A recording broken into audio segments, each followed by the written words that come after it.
नमस्कार सभी भावी टीचर्स को नमस्कार।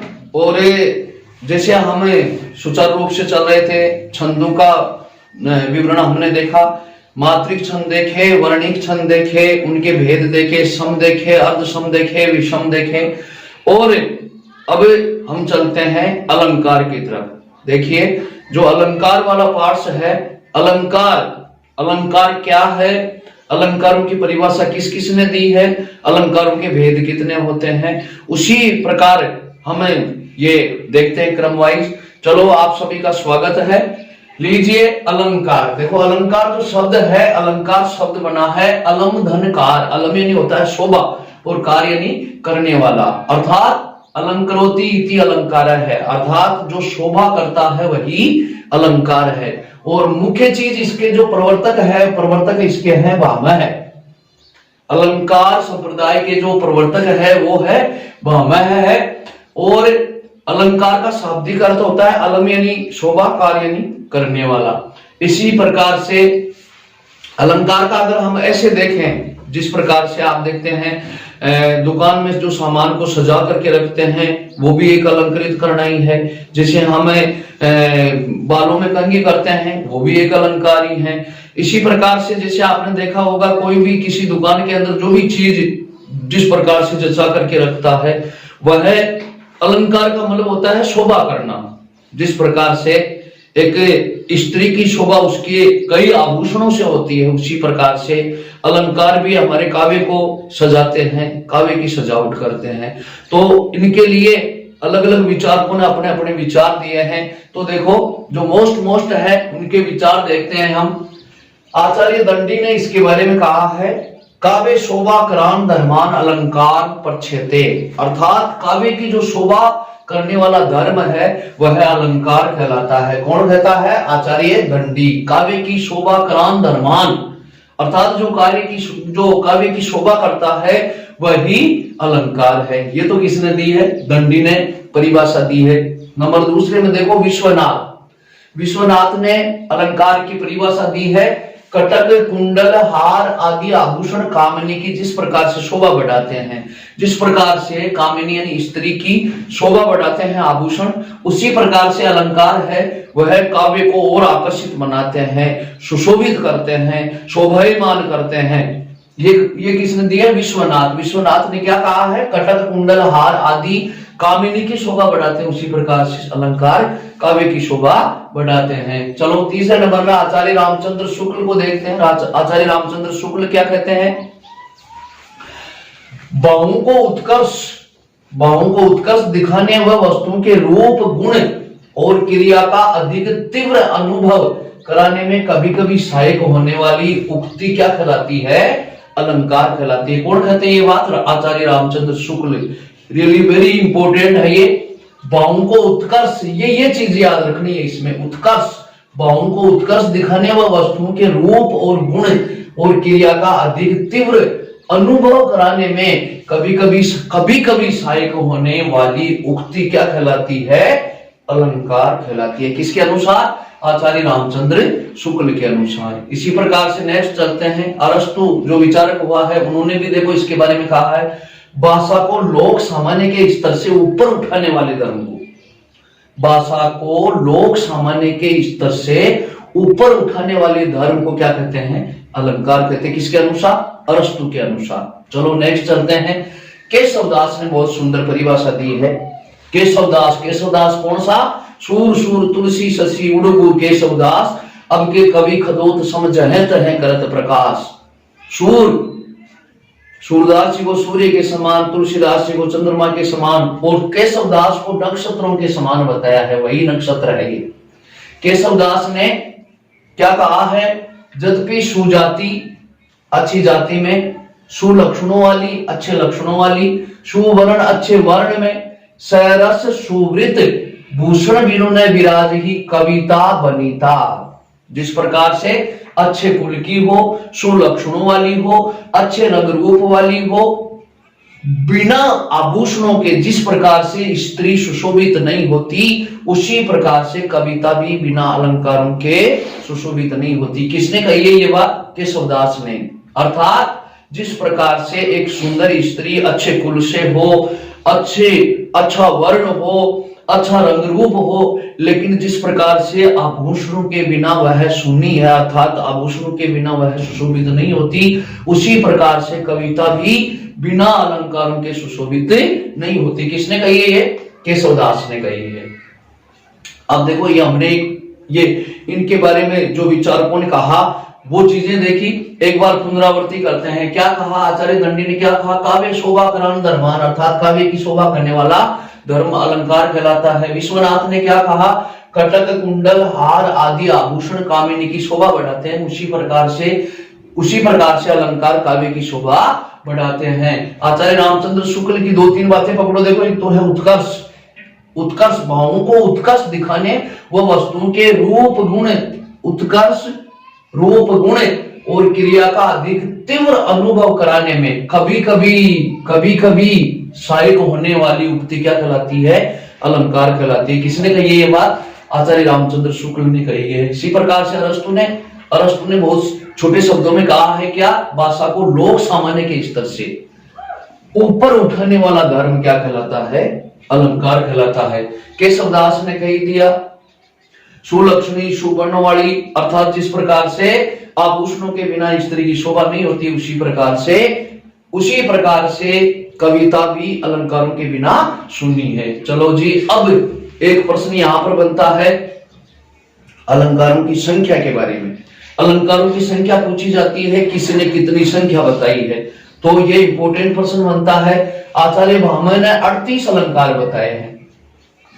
आचार्य दंडी, उद्भट और वामन ये इन्होंने 52 बताए हैं। आचार्य भामह ने बताए 38, दंडी, उद्भट और वामन इन्होंने बताए हैं 52 अलंकार बताए हैं। इसी प्रकार से मम्मट ने 103 अलंकार बताए हैं। मम्मट ने 103 बताए हैं, दंडी, उद्भट, वामन ने 52 बताए हैं, आचार्य भामह ने 38 अलंकार बताए हैं। इसी प्रकार से आचार्य अपदीक्षित इन्होंने 133 अलंकार बताए हैं। ये सेकंड ग्रेड में आया भी था। दंडी के अनुसार अलंकारों की संख्या कितनी होती है, मम्मट के अनुसार संख्या कितनी होती है, तो इसको ऐसे भी पूछा जा सकता है जैसे श्रृंखलाबद्ध कर दिया आचार्य भामह ने इतने, इस प्रकार से इस प्रश्न को ऐसे भी पूछ सकते हैं। तो आचार्य अपदीक्षित ने 133 बताए हैं। इसी प्रकार से पंडित जगन्नाथ ने 180 बताए हैं। अलंकारों की संख्या पंडित जगन्नाथ ने बताई है 180। और चंद्रलोकाकार आचार्य पीयूष वर्ष जयदेव ने 100 तो बताए हैं अर्थालंकार और 4 बताए हैं शब्दालंकार। 104 बताए हैं टोटल। चंद्रलोकाकार आचार्य पीयूष वर्ष जयदेव इन्होंने 100 तो अर्थालंकार और 4 बताए शब्दालंकार। मम्मट ने 2 बताए हैं शब्दा और अर्थालंकार। मम्मट ने 2 बताए हैं। आचार्य भामह ने 38 बताए हैं। दंडी, उद्भट, वामन ने 52 बताए हैं और मम्मट ने 103 बताए हैं। आचार्य अपदीक्षित ने 133 बताए हैं और पीयूष वर्ष जयदेव इन्होंने 100 + 4 यानी 104 बताए हैं। और मम्मट ने 2 प्रकार बताए हैं अर्थालंकार और शब्दालंकार। तो अलग अलग विचारकों ने अपने अपने विचार दिए अलंकारों के बारे में। इसी के साथ में हम देखते हैं कि अलंकारों का जो रूप देखा, अलंकारों का जो रूप है, जो 2 रूप बताए हैं शब्दालंकार और अर्थालंकार, इसी के आधार पर इनको बांटा है अलंकारों को। लीजिए, मम्मट के अनुसार मम्मट ने 2 भाग किए हैं शब्दालंकार और शब्दों से जैसे काव्य की शोभा बढ़ाना, जैसे शेष, दिनेश, गणेश, महेश निरंतरता जिनको ध्यावे ताही को अहिर की छोकरियां, छचिया भर छाछ पे नाच नचावे, यानी वर्णों की आवर्ती भगवान भारत में भेजा, भेजे में भेजा, नहीं भेजा, अर्थात एक ही जो वर्ण की आवृत्ति हो रही है। इसी प्रकार से कहत, नटत, रिजत, खिजत, मिलत, खिलत, लजियात, यानी जो वर्णों के है इसमें आवर्ती होती है और उनके माध्यम से चमत्कार दिखाया जाता है। इसका मतलब ये हो गया शब्दालंकार। नंबर 1 भेद। और शब्दालंकार के अंदर देखो कौन कौन से आते हैं। इनमें आते हैं, एक तो आता है अनुप्रास, एक आता है यमक, श्लेष, पुनरुक्ति और वक्रोक्ति, ये आते हैं शब्दालंकार के माध्यम से, ये आते हैं। कौन कौन? अनुप्रास, यमक, श्लेष, पुनरुक्ति और वक्रोक्ति, ये शब्दालंकार है। दूसरा देखा अर्थालंकार। अब अर्थालंकार के अंदर देखो उपमा है, रूपक है, उत्प्रेक्षा है, प्रतीक है, मानवीकरण है, विभावना है, विशेषोक्ति है, अतिशोक्ति है, दृष्टांत है, अर्थांतरन्यास है, विरोधाभास है, भ्रांतिमान है। इस प्रकार से ये अर्थ के आधार पर चमत्कार दिखाया जाता है। अर्थ के आधार पर, जैसे अजा सहेली तारी पूता जननी भरतारता के सुत के मीत को रटिए बारंबार। बात इतनी खड़ी थी क्या कि श्री कृष्ण को या इंद्र को नमन करो, बात इतनी खनी थी, लेकिन कितना अजा सहेली, अजा यानी बकरी, अजा सहेली उनकी सहेली भेड़, अजा सहेली तारिकू भेड़ का शत्रु कौन? बरबूट। अजा सहेली तारिकू ता जननी वरतार, और बरबूट की जननी कौन? धरती, और धरती का पति कौन? आकाश, और ता जननी वरतार, ता के सुत, और उनका सुत कौन? किसान, और किसान का मित्र कौन? इंद्र। ताके सुत के मीत को रटिए बारंबार, उनके सुत के मित्र का बार बार वंदना कीजिए। तो ये अर्थ के अंदर जो शोभा बढ़ाई है, कहत नटत रिजत खिजत मिलत खिलत लजियात, यानी ये अर्थ के माध्यम से जो शोभा बढ़ाई है वो वहां पर अर्थालंकार होता है। और एक आ गया, ये दोनों में आ जाता है कौन सा? उभयालंकार। उभयालंकार का मतलब इसमें शब्दों से भी शोभा बढ़ाई जाती है और अर्थ से भी शोभा बढ़ाई जाती है। इनके माध्यम से लेते हैं, एक तो होता है श्लेष, एक होता है वक्रोक्ति। चलो इसी प्रकार से हम ये जो शुरू का पैटर्न है इसको बार बार देखना अति आवश्यक है, किसने क्या परिभाषा दी है, ये बहुत ही इंपॉर्टेंट चीजें हैं। चलो अब इसी के आधार पर हम चलते हैं। पहले हम देखते हैं शब्दालंकार, और शब्दालंकार में हमने देखा पहले एक नंबर पर है अनुप्रास। अनुप्रास अलंकार है, इसमें क्या होती है? वर्णों की आवर्ती होती है, शब्दों की नहीं, वर्णों की आवर्ती। अब वर्णों की आवर्ती देखो किस प्रकार से होती है। जैसे छह का अनुप्रास है, इसमें 2 बार आवर्ती होती है, जैसे देव, धनुज, नर, नाग, खग, खेचर।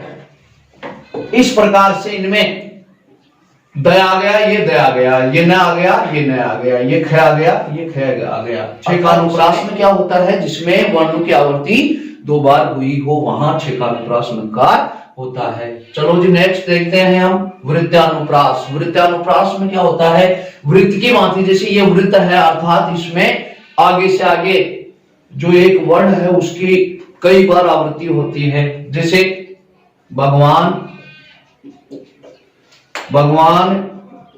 भारत में भेजा,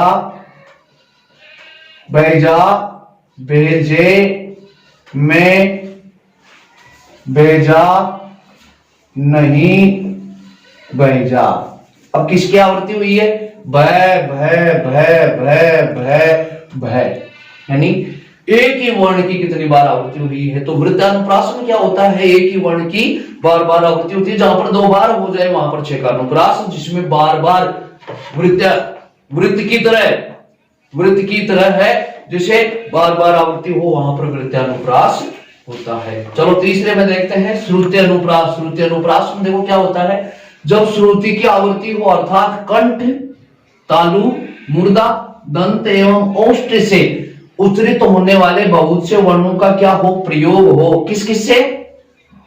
तालु, मुर्दा, दंत, ओष्ठ से उच्चरित होने वाले बहुत से वर्णों का प्रयोग हो, वहां पर श्रुति अनुप्रास होता है। जैसे दिनांत था थे, दीनानाथ डूबते, सधेनु आते, गृह ग्वाल बाल थे। अर्थात इसमें हम ऐसे भी समझ सकते हैं कि एक ही वर्ग के अनेक वर्ण आए, या तालु, मुर्दा, दंते, इन उच्चारण स्थानों से जो वर्ण आए वहां पर कौन सा होता है? श्रुति अनुप्रास होता है। अब इसमें जैसे आपने देखा द है, ये तय वर्ग में से आ गया, न है वो ये भी तय वर्ग में से है, तय है, ये भी तय वर्ग में से है। थ है, ये भी तय वर्ग में से है। द है तो ये भी तय वर्ग में से है। इसी प्रकार से इसको हम ऐसे भी कह सकते हैं, एक ही वर्ग के अनेक वर्ण आए या तालु मूर्धा दंत एवं ओष्ठ से उच्चरित होने वाले बहुत से वर्ण जहां पर हो वहां पर कौन सा अलंकार होता है? ये श्रुति अनुप्रास अलंकार होता है। मेरे हिसाब से समझे होंगे। पहले में क्या, 6 का में 2, 6 का में 2, वृत्तीय में बार बार और श्रुति में एक ही वर्ग के अनेक वर्ण आए या तालु मूर्धा दंते आदि में से जो वर्ण आए वहां पर कौन सा होता है? श्रुति अनुप्रास होता है। चलो नेक्स्ट देखते हैं इसका अनुप्रास का लास्ट, अंत्यानुप्रास। अंत्यानुप्रास का मतलब होता है, अंत्यानुप्रास में क्या होता है? जैसे जो छंद में अंत में जो टप मिलते हैं, जैसे काचर, केला, आम, रस, पीऊ और प्रधान, ए अतरा, पाका भला, काचा, न आवे, काम, प्रधान, काम, नाम, धाम, जैसे रामदूत अतुलित बल धामा, अंजनी पुत्र पवन सुत नामा दामा नामा, जय हनुमान ज्ञान गुण सागर, जय कपीश तिवलोक उजागर सागर उजागर। ये जो पीछे वाले जो टप मिलते हैं वहां पर कौन सा होता है? अंत्यानुप्रास होता है। तो अनुप्रास मेरे हिसाब से समझ में आया होगा। अनुप्रास के भेद हैं कितने? ये 4 भेद हैं, 6 का अनुप्रास, वृत्त्यानुप्रास, श्रुत्यानुप्रास और अंत्यानुप्रास। यानी ये अनुप्रास के भेद हैं। भेद 4 है किसके? अनुप्रास के। अनुप्रास के 4 भेद हैं, 6 का में 2, वृत्त्या में बार बार और श्रुति के अंदर एक ही वर्ग के अनेक वर्ण हो, और अंत्यानुप्रास में जो अंत में जो टप मिलते हैं वहां पर अंत्यानुप्रास होता है। चलो नेक्स्ट देखते हैं। तो अनुप्रास के 4 भेद देखे, और इसमें ये ज्यादातर संस्कृत में काम में लेते हैं इसको। लाटानुप्रास के बारे में भी देख लेते हैं। लाटानुप्रास किसे कहते हैं? शब्द या वाक्यांश या वाक्य का 2 या 2 से अधिक बार प्रयोग होता है। या तो शब्द या वाक्यांश या वाक्य का 2 या 2 से अधिक बार प्रयोग होता है तथा अन्वय प्रत्येक बार भिन्न होता है। यानी जो अन्वय है, जोड़ने वाला है, उसके कारण उसके अर्थ में भिन्नता आ जाती है। जैसे तीर्थ व्रत साधन कहा जो निस्दिन हरिगान, अर्थात उनके लिए तीर्थ व्रत साधन कहा जो निस्दिन हरिगान, अर्थात जहां पर रात दिन हरिगान होता रहता है उनके लिए तीर्थ व्रत की कोई आवश्यकता नहीं है। पहली पंक्ति ये कह रही है, तीर्थ व्रत साधन कहा बिनु निस्दिन हरिगान। इसी का अर्थ बदल गया। क्या हुआ? तीर्थ व्रत साधन कहा बिनु निस्दिन हरिगान, अर्थात हरि के गुणगान के बिना तीर्थ और ये साधन है ये सब बेकार है। इसमें क्या कहा? जो निस्दिन जहां पर हरिगान होता है वहां तीर्थ और व्रत और साधन की आवश्यकता नहीं है। इधर दूसरे में क्या कहा? पंक्ति वही है, तीर्थ व्रत साधन कहा बिनु निस्दिन हरिगान, अर्थात बिना हरि के गुणगान के बिना तीर्थ और व्रत ये सभी बेकार है। ऊपर वाले में क्या कह दिया? निस्दिन जहां हरि गुणगान होता है वहां तीर्थ और व्रत साधना करने की कोई आवश्यकता नहीं है। अर्थात पंक्ति एक ही है, पंक्ति एक ही है, लेकिन इस अन्वय के कारण इसके अंदर अंतर आ गया। जिस प्रकार से वही मनुष्य है कि मनुष्य के लिए मरे, वही मनुष्य है कि मनुष्य के लिए मरे, यानी मनुष्य शब्द वही है लेकिन इसका अर्थ भिन्न हो गया।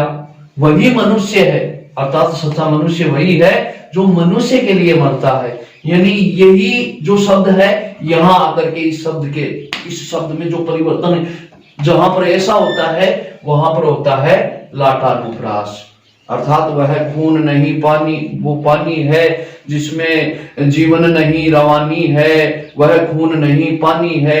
यानी खून यानी पंक्ति वही आई है लेकिन एक के अंदर नकारात्मक और एक में सकारात्मक। इसी प्रकार से लाटानुप्रास में यही होता है कि शब्द या वाक्यांश या वाक्य का दो या दो से अधिक बार प्रयोग होता है, लेकिन अन्वय प्रत्येक बार उसका भिन्न हो जाता है। अर्थात उसका जो अर्थ है पंक्ति वही होती है, लेकिन अन्वय के कारण वह पंक्ति में जो अर्थ भिन्न देती है। इस प्रकार से ये हो गया आपका लाटानुप्रास। चलो शब्द अलंकार के अंदर हम देख रहे हैं, पहला देखा हमने अनुप्रास, और दूसरे नंबर का आता है अब यमक।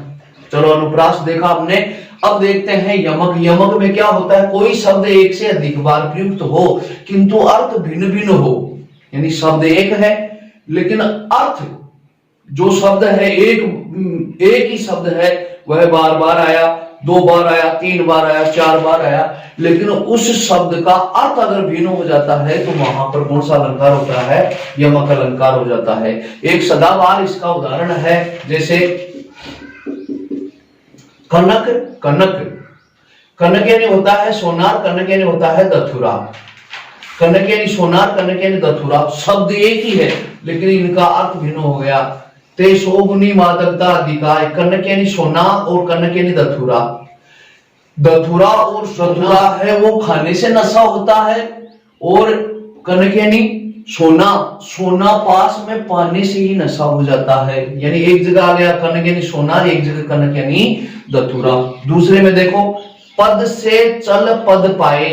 अब एक पद का मतलब होता है हो गया पैर, पद से चल पद पाए, यहां पद का मतलब हो गया यहां पर उपलब्धि, ये हो गई यहां पर उपलब्धि हो गई, यानी यहां पर ये पद प्राप्त किया, और पद से चलाए, पद यानी पैर और पद यानी एक ही शब्द एक ही है लेकिन इसका अर्थ भिन्न भिन्न हो रहा है। इसी प्रकार से यहां पर जैसे यमराज ने उस समय कहा, सावित्री से कहा क्या, वर को छोड़ और कोई वर ले लो, यानी वर, यहां पर वर यानी वरदान, और वर यानी दूल्हा, वर यानी पति, वर को छोड़ और कोई वर ले लो। तो वर शब्द एक ही है लेकिन इनके अर्थ भिन्न हो रहे हैं। वर को छोड़ और कोई वर यानी यहां पर हो गया वरदान, और वर यानी यहां पर हो गया पति, पति को छोड़ करके और कोई भी वरदान ले लो। वर यानी शब्द एक ही है। तो यमक क्या कहता है, यमक में यही होता है कि शब्द एक होता है लेकिन वो कितनी भी बार आए उनका अर्थ भिन्न निकले, वहां होता है कौन सा, यमकालंकार। अब देखो यमकालंकार के भेद देखते हैं। यमकालंकार के 2 भेद होते हैं, एक सभंग होता है और एक अभंग। सभंग का मतलब होता है टुकड़े होने के बाद में, और एक होता है अभंग अर्थात टुकड़े बिना हुए वैसा का वैसा शब्द आ जाए। यमक के बारे में देख रहे हैं। यमक में क्या होता है, एक ही शब्द की बार बार आवृत्ति हो, लेकिन जितनी बार आए उसका अर्थ भिन्न भिन्न निकले। तो हमने देखा यमक के बारे में। और यमक के 2 भेद होते हैं, एक होता है सभंग यमक और एक होता है अभंग। सभंग, पहले देखो अभंग, यानी नहीं भंग अर्थात वैसा का वैसा शब्द आ जाए, जैसे कबीर सोई पीर है जो जाने पर पीर। कबीर वही पीर है अर्थात वही पीर का मतलब भगवान है, जो जाने पर पीर, पीर यानी पीड़ा। एक पीर का मतलब हो गया भगवान और एक पीर का मतलब हो गया पीड़ा। शब्द एक ही है अर्थात इसका टुकड़ा नहीं हुआ है। इसमें देखो ये उसमें जब शिवाजी के डर के मारे जो मुगलों की स्त्रियां हैं जंगलों में किस प्रकार से भयभीत होकर के भागती है, तो कवि भूषण ने देखो किस प्रकार से बांधा है, ऊंचे घोर मंदिर के अंदर रहने वाली, ऊंचे घोर मंदिर के अंदर रहती है। मंदिर यहां पर हो गए महल मकान, ऊंचे महलों में रहने वाली, ऊंचे घोर मंदिर यानी गुफा। मंदिर शब्द एक ही है लेकिन अर्थ भिन्न हो गया, अर्थात यहां पर मंदिर का मतलब महल हो गया और यहां पर मंदिर का मतलब हो गया गुफा। दूसरे में देखो 3 बेर खाती, वे 3 बेर खाती है।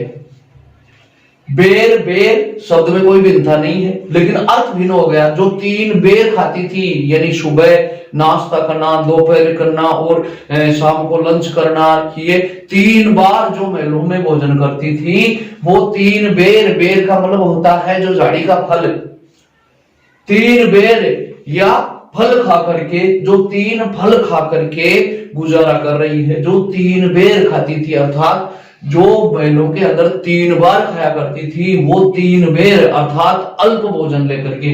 तो बेर बेर का मतलब यहां पर समय हो गया, तीन बेर तीन समय खाती थी, यहां पर तीन बेर का मतलब हो गया फल।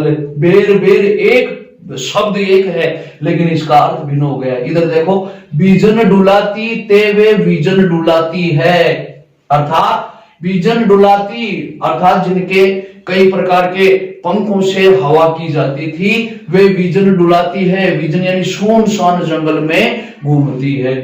बीजन और बीजन, विजन का मतलब होता है बीजना आदि से हवा करना, और विजन का मतलब है जो निर्जन एकदम सुनसान जंगलों में। विजन और विजन, विजन यानी बीजना या पंखे आदि से हवा होती थी, वो विजन। विजन यानी निर्जन, जहां पर एक भी आदमी नहीं हो, सुनसान जंगलों में घूमती है। इसी प्रकार से देखो, नगन जड़ाती ते वे नगन जड़ाती है, जिनके नगन यानी नगीने अर्थात जिनके आभूषण नगीने आदि से लदे हुए शरीर रहते थे, वह नग्न जड़ाती है, वह नंगे पैर यहाँ जंगल में भाग रही है। नगन, नगन यानी नगीना, और नग्न यानी बिना चप्पल जूती पहने हुए या अल्प वस्त्र, या इस प्रकार से नगन। नगन यहाँ पर नग्न यानी नगीना, और यहाँ पर नग्न यानी निर्वस्त्र भी होता है। इस प्रकार से देखो, शब्द एक ही है, लेकिन शब्द बार बार आए, लेकिन उसका अर्थ भिन्न निकले। तो ये तो हो गया क्या, अभंग, अर्थात इसमें ये टुकड़ा नहीं हुआ है। अब दूसरा इसका जो पार्ट आता है वो होता है सभंग एवं का अलंकार। सभंग में क्या होता है, एक पूर्ण टुकड़ा और उसी का भाग आकर के देखो किस प्रकार से, कुमोदनी, कुमोदनी मानस मोदनी, यानी इसमें कुमोदनी है तो इसका टुकड़ा आ गया मोदिनी। इसी प्रकार से जैसे मचलते, मचलते का ही टुकड़ा आ गया क्या, चलते, तो यहां पर सभंग है।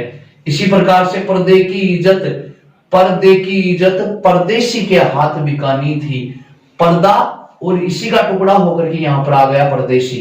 तो पर्दा, पर्दा का मतलब होता है आवरण, और परदेसी का मतलब विदेशी। फूल रहे फूल कर फूल उपवन में, फूल रहे फूल कर फूल उपवन में, यानी एक के जो अलग अलग पार्ट्स है, जो खंडों में विभाजित होकर के आता है, वहां पर सभंग यमक अलंकार होता है। एक बार इसको गौर से देखना, शब्द एक होता है, वो बार बार आए, लेकिन उनका अर्थ भिन्न निकले, वहां पर यमक अलंकार होता है। यमक अलंकार के दो भेद होते हैं, सभंग और अभंग। सभंग, स यानी साथ में, भंग यानी टुकड़ा, अर्थात जो खंडित तो होकर के टुकड़े के रूप में वही टुकड़ा आगे चल करके उसका जो अर्थ भिन्न निकले, और एक वो पूर्ण शब्द है उसका अर्थ अलग निकले। वहां अगर पूर्ण शब्द आ जाए तो वहां पर होता है अभंग, और जहां पर टुकड़ों में विभाजित होकर के आए वह हो गया सभंग यमक अलंकार होता है। चलो नेक्स्ट देखते हैं। हाँ, चलो यमक अलंकार के बारे में हमने देखा। इन्हीं में शब्द अलंकार के अंदर अब आता है हमारे पास में श्लेष अलंकार। श्लेष अलंकार, श्लेष का मतलब होता है, देखो इसका शाब्दिक अर्थ होता है श्लेष धन अण, अर्थात चिपकना, अर्थात एक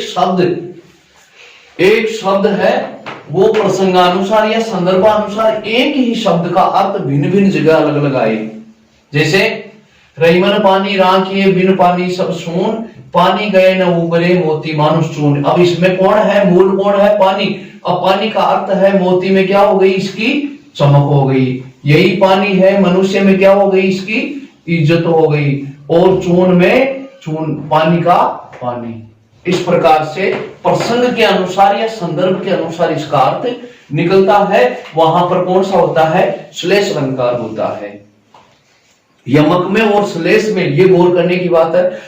यमक में क्या होता है, शब्द बार बार आए लेकिन प्रत्येक बार उनका भिन्न भिन्न अर्थ निकलता है। लेकिन श्लेष में किसके अनुसार, ये चीज याद रखने वाली है, प्रसंगानुसार या संदर्भ के अनुसार। जैसे मोती में चमक, मनुष्य में इज्जत, और चून में पानी का पानी। इस प्रकार से पानी के यहाँ पर तीन अर्थ हो गए।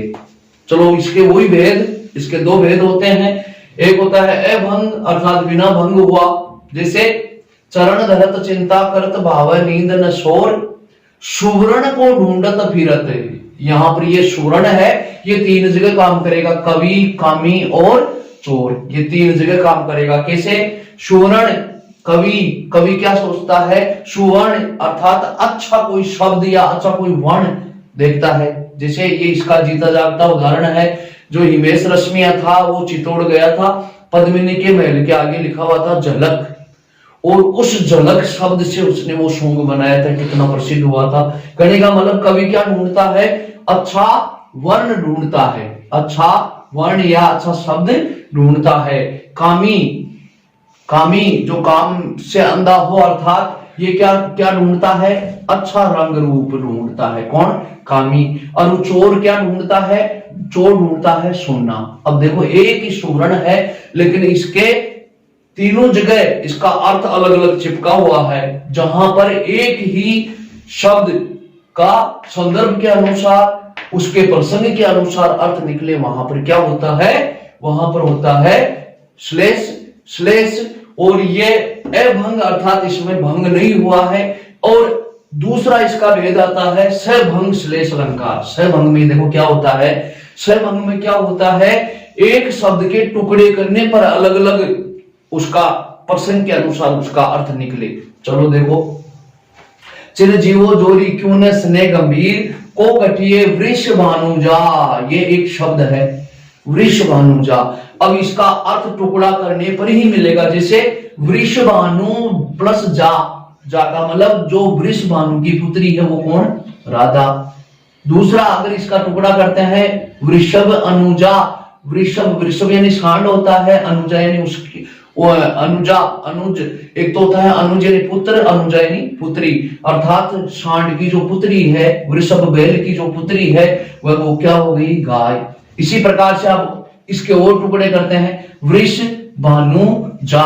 वृष, वृष राशि में भानु यानी सूर्य और जा यानी जाई, अर्थात वृष राशि के सूर्य की पुत्री। अर्थात यहाँ पर टुकड़े करने पर और इसकी जगह अगर दूसरा पर्यायवाची दर दिया जाए तो ये इसका अर्थ नहीं निकलता है।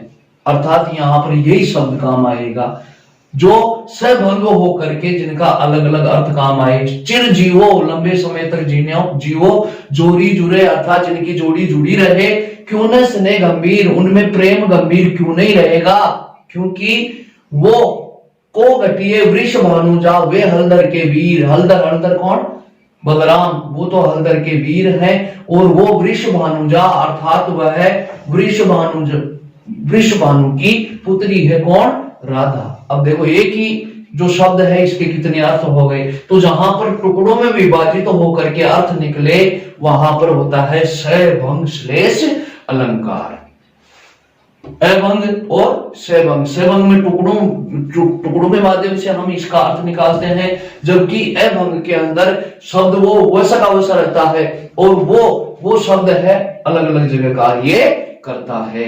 लीजिए हमने शब्दालंकार के अनुप्रास पढ़ा, यमक पढ़ा, श्लेष पढ़ा। अब चलते हैं हम पुनरुक्ति की तरफ। हाँ, तो हमने अनुप्रास देख लिया, यमक देख लिया, श्लेष देख लिया। चलो शब्दालंकार में हमने 3 अलंकार देख लिए। अब चलते हैं पुनरुक्ति प्रकाश। देखो नाम इसका क्या है? पुनः है।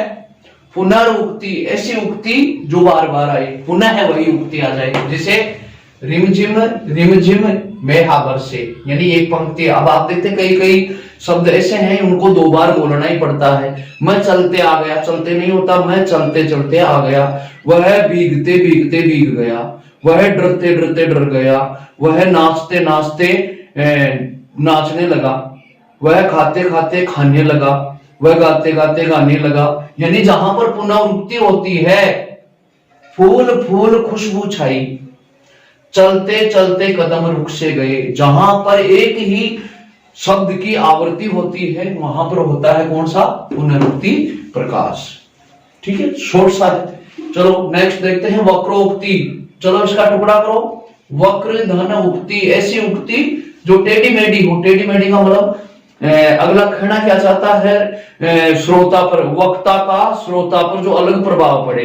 किस प्रकार से? देखो वक्रोक्ति की अगर परिभाषा लिखेंगे तो क्या लिखेंगे? श्रोता और वक्ता में श्रोता क्या कहना चाहता है और वक्ता क्या कहना चाहता है और श्रोता उसका भिन्न अर्थ निकालता है, वहां पर क्या होता है, वक्रोक्ति होता है। जैसे देखो, मैं राधा जी अंदर थी, श्याम बाहर से आते हैं और बाहर से आकर के जैसे किवाड़ बजाए, राधा जी अंदर से बोलती है को तुम कौन हो, तो बाहर से मैं श्री कृष्ण बोलते हैं घनश्याम में, मैं क्या हूं, घनश्याम हूं। तो श्री कृष्ण ने क्या कहा, मैं तो घनश्याम हूं। अब उसका वक्ता के भिन्न यहां पर श्रोता ने, राधा ने उसका अलग अर्थ निकाल लिया। तो घनश्याम का मतलब काले बादल भी होते हैं। तो राधा ने क्या जवाब दिया, तो जाए कहूं वर्षा करो, अर्थात घनश्याम हो तो कहीं पर जाकर के वर्षा करो। देखो, कर्ता ने क्या कहा और श्रोता ने उसके बारे में क्या सुना। श्री कृष्ण ने क्या कहा, मैं घनश्याम हूं, श्री कृष्ण का नाम घनश्याम भी होता है और घनश्याम का मतलब काले बादल भी होते हैं। तो इसका अर्थ किसने क्या लगाया, राधा ने क्या अर्थ लगाया इसका, घनश्याम का मतलब लगाया काले बादल। तो क्या कहा, काले बादल हो तो कहीं पर जाकर के वर्षा करो। कहने का मतलब ये वक्रोक्ति है। कर्ता, जो वक्ता और जो श्रोता, इन पे वक्ता का श्रोता पर भिन्न उसका अर्थ लगाए या भिन्न उसका प्रभाव पड़े, वहां पर क्या होता है, वक्रोक्ति होता है। वक्रोक्ति के भी दो भेद बताए हैं। देखो इसमें क्या है, इसका दूसरा उदाहरण देखो, चित्तचोर तेरा राधिके, बाहर से श्री कृष्ण कहते हैं मैं कौन हूं, चित्तचोर तेरा राधिके, हे राधिके मैं तेरा चित्तचोर हूं। तो अब राधिका ने उसका अलग अर्थ लगा लिया। तो क्या कहा, धन कहां चोरी करो, अगर चोर हो तो कहीं जाकर के धन की चोरी करो। यानी वक्ता ने क्या कहा, वक्ता ने क्या कहा, चित्तचोर तेरा राधिके, चित्तचोर राधिका का चित्तचोर कौन, श्री कृष्ण।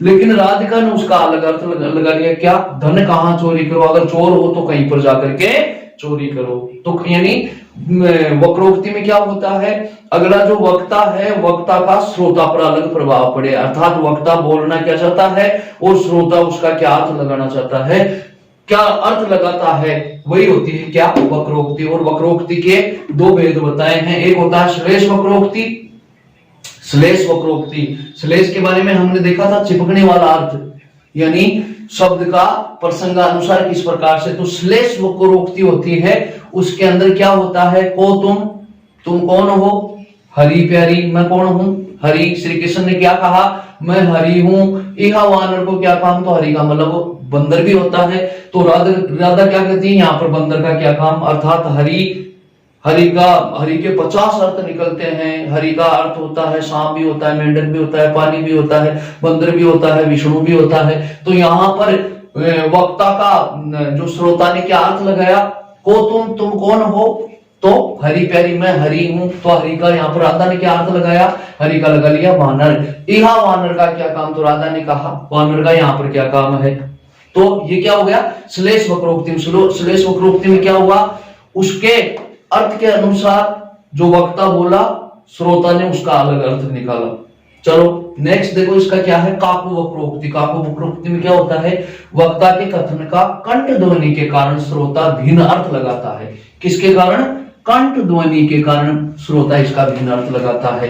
देखो कैसे, उदाहरण देखो इसका, लक्ष्मी जी ने पार्वती को चिढ़ाने के लिए उसने कहा क्या, भिक्षु की तो गयोरी सजनी, हे सजनी भिक्षु कहां गया, अर्थात शंकर भगवान के लिए कहा। लेकिन पार्वती ने भी उसका प्रत्युत्तर दिया, क्या, पार्वती ने क्या कहा, सो तो मांगने गयो बलि द्वारी, वो तो कहां गया, बलि के द्वार पर मांगने के लिए गया। तो यहां पर वो कहना तो चाह रही थी किसके लिए, शिव जी के लिए कहना चाह रही थी। लेकिन पार्वती ने नले पर दला दिया, क्या कहा, सो तो मांगने गयो बलि द्वारी, वो मांगने के लिए कहां गया, बलि के द्वार पर। कौन गया था, विष्णु गया था। तो उसने उसका प्रत्युत्तर ऐसे दिया। तो यहां पर क्या हुआ, वक्ता का जो कथन है कंठ की ध्वनि के कारण श्रोता है उसका अर्थ भिन्न लगा लिया। यहां पर भिक्षु किसको कहा गया, शिव जी को कहा गया, यहां पर शिव जी को कहा। लेकिन पार्वती ने उसका कंठ ध्वनि के कारण उसका अर्थ भिन्न क्या लगाया, पार्वती ने मांगने के लिए कौन गया था? विष्णु गया था। कहां पर? राजा बलि के द्वार पर 3 पौंडा जमीन मांगी थी। तो यहाँ पर वो खड़ा तो चाह रही थी शिव जी के लिए, लेकिन इसने कंठ ध्वनि के कारण क्या समझ लिया? वो तो कहां गया? बलि के द्वार अर्थात विष्णु के बारे में कहा। किसने कहा? पार्वती ने कहा। तो चलो आज हमने कितनी चीजें तैयार की, एक बार रिपीट करते हैं इसको। आज हमने देखा अलंकार किसे कहते हैं, अलंकार की हमने परिभाषा देखी, अलग अलग विद्वानों के अनुसार परिभाषा देखी, अलंकार के भेद देखे, अलंकार के शब्द अलंकार, अर्थ अलंकार, और आज हमने देखा शब्द अलंकार। शब्द अलंकार में कौन कौन से देखा? अनुप्रास देखा। अनुप्रास में क्या देखा? अनुप्रास में हमने छेकानुप्रास देखी, 2 बार आवृत्ति हो वहां पर छेकानुप्रास होता है। वृत्तानुप्रास जिसमें बार बार आवृत्ति हो। श्रुत्यानुप्रास एक ही वर्ग के अनेक वर्ण जहां पर आते हो। अंत्यानुप्रास जहां पर पीछे टप मिलते हैं, बड़ा बया तो क्या बया, जैसे पेड़ खजूर, पंथी को छाया नहीं, फल लागे अति दूर, खजूर और अति दूर, इस प्रकार से अंत्यानुप्रास हो गया। दूसरा हमने देखा क्या? यमक। अब यमक में क्या होता है? एक ही शब्द जिसकी बार बार आवृत्ति हो, लेकिन उसी शब्द का अर्थ भिन्न भिन्न निकले। सारंग ले सारंग चली, कर सारंग की होठ, सारंग से तो सामने सारंग कर गयो चोट। सारंग ले सारंग चली, सारंग का मतलब स्त्री, स्त्री सारंग यानी दीपक, स्त्री दीपक लेकर के चलती है। सारंग ले सारंग चली, कर सारंग की ओट, सारंग का मतलब चूनड़ी का पल्लू, चूनड़ी के पल्लू की ओट करके स्त्री चलती है। सारंग ले सारंग चली, कर सारंग की ओट, सारंग से तो सामने सारंग यानी हवा, सामने से हवाई सारंग कर गयो चोट, अर्थात उस हवा ने उस दीपक को बुझा दिया। अब शब्द एक है, यानी यमक में क्या होता है? शब्द एक है लेकिन उसके अर्थ भिन्न भिन्न निकलते हैं। हमने वेद देखे थे 2, कौन से? सभंग और अभंग। अगर टुकड़ा होकर के आता है, चलते मचलते, मधुर मधु, मधुर मधु, इस प्रकार के जहां पर आते हैं वहां पर सभंग होता है। और अगर पूर्ण अक्षर जहां पर पूर्ण शब्द आ जाए वहां पर क्या हो गया? वहां पर अभंग हो जाता है। इसी प्रकार से श्लेष में देखा, श्लेष में प्रसंगानुसार, संदर्भ के अनुसार उसका अर्थ निकलता है। और वही 2 भेद देखे इसमें, कौन कौन से? एक तो सभंग और एक अभंग देखा। इसी प्रकार से हमने इसके अंदर ये देखा पुनरुक्ति, पुनः धनोक्ति, वही उक्ति जो बार बार आ जाए वहां पर होता है पुनरुक्ति में अलंकार होता है। और लास्ट हमने देखा वक्रोक्ति, ऐसी उक्ति जो वक्र हो, अर्थात जो वक्ता बोल रहा है उसका श्रोता पर अलग प्रभाव पड़े, अर्थात वक्ता क्या कहना चाहता है, श्रोता उसका क्या अर्थ लगाता है। तो इस प्रकार से हमने आज शब्द अलंकार देखा, और इसी प्रकार से हम अर्थालंकार देखेंगे, इसी प्रकार से रस देखेंगे, गुण देखेंगे, रीति देखेंगे, जो आपका सेकंड ग्रेड में भी आता है, फर्स्ट ग्रेड में भी आता है। और जो बच्चे आजकल तो 7वीं 8वीं से ये अलंकार वाला, छंद वाला ये शुरू कर दिया, तो सबके काम की चीज है। तो इसको एक बार जरूर, अगर एक बार में समझ में नहीं आता है तो 1-2 बार इसको देखो, और 1-2 बार देख करके समझ करके समझो। यानी ये जो ऐसा सब्जेक्ट है, बीए में करीबन 40-45 नंबर का मैटर आता है, इसमें ये चीजें पूछी जाती है। और जिनकी ये चीजें मजबूत है, यानी एक तो व्याकरण वाला पार्ट मजबूत है, एक काव्य शास्त्र वाला पार्ट मजबूत है, तो इसमें गणित की तरह नंबर मिलते हैं। क्योंकि जो परिभाषाएं वो तो बदल नहीं सकती, उदाहरण है वो बदल नहीं सकते, इसलिए ये चीजें हैं, बहुत ही इंपॉर्टेंट चीज है, लेकिन वो है समझने वाले के लिए। तो अगले वीडियो में हमें लाते हैं अर्थालंकार के कितने भेद होते हैं, कौन करो, और एक बार इसके अंदर देख करके समझ करके समझो। इसी के साथ मिलते हैं अगली क्लास में। सभी को नमस्कार, जय हिंद, जय भारत।